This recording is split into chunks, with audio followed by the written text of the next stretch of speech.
বশীকরণ চালান নিয়ে আলোচনা করব। তো ভিউয়ার্স, অনেকে আছেন কোনো একটা দূরের ব্যক্তিকে বশ করতে চান দূরে, এবং সেখানে কোনো রকম তাবিজ কবজ পাঠানো সম্ভব না, তার থেকেও কোনো কিছু আনা সম্ভব না। তাহলে তাকে কিভাবে বশ করবেন, এরকম একটা বিদ্যা নিয়ে আজকে আপনাদের মাঝে আলোচনা করব। এবং এই বিদ্যাটা খুব একটা প্রাচীন বিদ্যা, বহুকাল আগে থেকে এইগুলা করে মানুষকে বশ করে আসছে এবং বশে তাবিজ করে আসছে। তো সেই বিদ্যাটার নাম হচ্ছে বশীকরণ কাক চালান।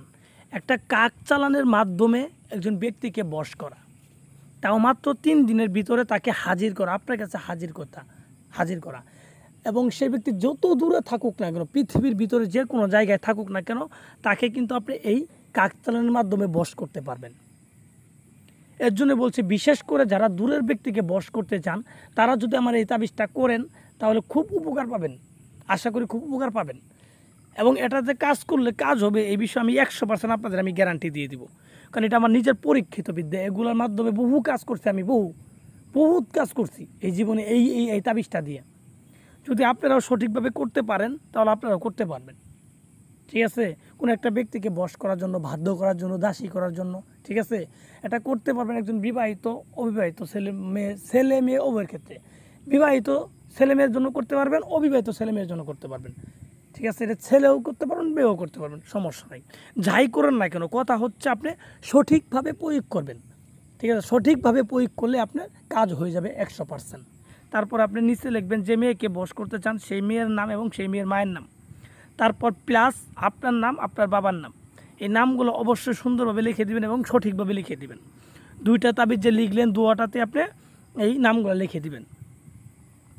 তো নাম ঠাম সব কিছু লেখা কমপ্লিট। তাবিজের উপরে আতর লাগাই দিবেন, চতুর্পাশে আতর লাগাই দিবেন, আগরবাতির ধোয়া দিবেন। এভাবে ধোয়া দেওয়ার পর, ঠিক আছে, তাবিজ দুটাকে বলটায় 2টা লোহার মাদুলিতে ভরবেন। লোহার যে মাদুলি আছে এই মাদুলিতে ভরবেন। ভরার পর এই মাদুলির ভিতরে তাবিজগুলো ঢুকায় মোম দিয়ে মুখগুলো আটকে দেবেন সুন্দর করে। তো আটকে দেওয়ার শেষ, তারপরে কি করবেন, একটা তাবিজ, প্রথমত একটা তাবিজ লাল একটা সুতা নেবেন বা দাগি বলে এগুলো নেবেন। এরপর তাবিজটাকে সুন্দর করে বেঁধে, ওই যে আপনি একটা শনিবার যে কাক ধরে রাখছিলেন খাঁচাই, সেই কাকটার গলাতে বেঁধে দিবেন। এমনভাবে বাঁধবেন যেন কাকটা মারা না যায় এবং এই তাবিজটা যেন না পড়ে যায়। ঠিক আছে, এইভাবে বাঁধতে হবে যেন তাবিজটাও পড়ে না যায়, কাকটাও যেন মরে না যায়। ঠিক আছে, পরে যদি মারা যায় আপনার কাছ থেকে যেন সেই কাকটা সুস্থভাবে আকাশে উঠতে পারে, এমনভাবে তাবিজটা বেঁধে দিবেন।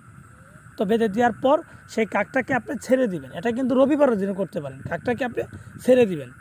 ঠিক আছে, শনিবার দিন তাবিজটা একটা, রবিবার দিন কাক ছেড়ে দিবেন, সমস্যা নেই। এভাবে কাকটা ছেড়ে দিবেন। দেওয়ার পর আপনার কাছে যে আরেকটা তাবিজ থাকবে, সেই তাবিজটাকে আপনি আরেকটা লাল সুতা দিয়ে নিজের ডান হাতে বেঁধে রাখবেন। তাছাড়া আপনি যেখানে ঘুমান, যে বালিশে মাথা রেখে ঘুমান, সেই বালিশের ভিতরেও কিন্তু আপনি দিতে পারেন। সেই বালিশের ভিতর দিলে আপনার একটু মাথার একটু ব্যথা করবে, সমস্যা নাই। তারপরেও আপনার 3 দিনের ভিতর আপনার কাজ হয়ে যাবে। এটা বহু